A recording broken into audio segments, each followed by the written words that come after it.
All right, Ryan, let's talk about some scum. Scum. Thieves. Oh, okay. Some of the worst thieves. That's where you're going. Okay, thieves. Yeah.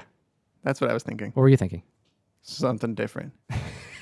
Like literal scum, like, pond scum, Thought that's what you meant. It's very similar. We're talking about pool maintenance today. Yeah, get some Here's chlorine. how to take care of your backyard swimming pool, guys. If you don't like routinely clean it with that net, That's right. Scum happens. scum happens and your comic books get stolen. Shout out Bleeding Cool for covering this story. I think it's important for us to get this kind of information out to the community, to dealers and people who buy a lot of comic books, because we got to be on the lookout because there were some thieves. Yes. We have a comic dealer that was stolen from at Wizard World in Chicago. We're talking about Tomorrow's Treasures. Shout out to Bleeding Cool for bringing this to the community's attention with a list of comic books to be keeping an eye out. We want to let all comic book dealers know to be on the lookout because these are some choice books.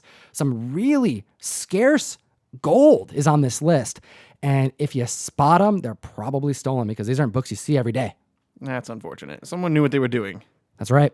It's kind of what it comes down to in my mind. I'm not a detective, but someone knew what they were doing. Keep an eye out for an Action Comics 19. This is where Superman covers begin, and it's graded at a 7.5. We also have 2 copies of Daredevil #1, but one from 1941 and one from 1964.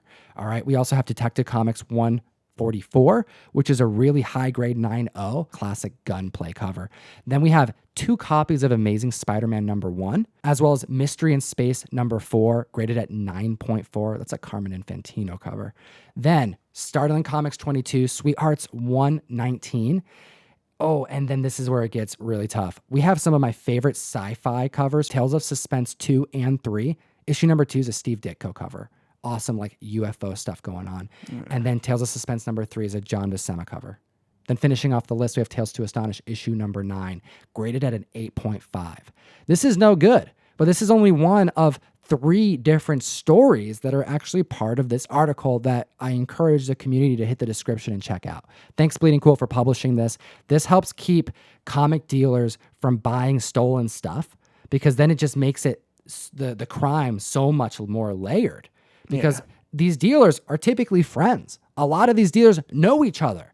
And the worst thing is when you have more than one dealer get involved so that there's all this money lost. It's not just the one time the book was taken. It's somebody who bought a ticket for Comic-Con. It's somebody who knows comics enough to know that, this book is worth more to steal than this other book. Like, it makes sense that it would be, somebody in the community, somebody who another dealer knows. And it sucks. It really sucks.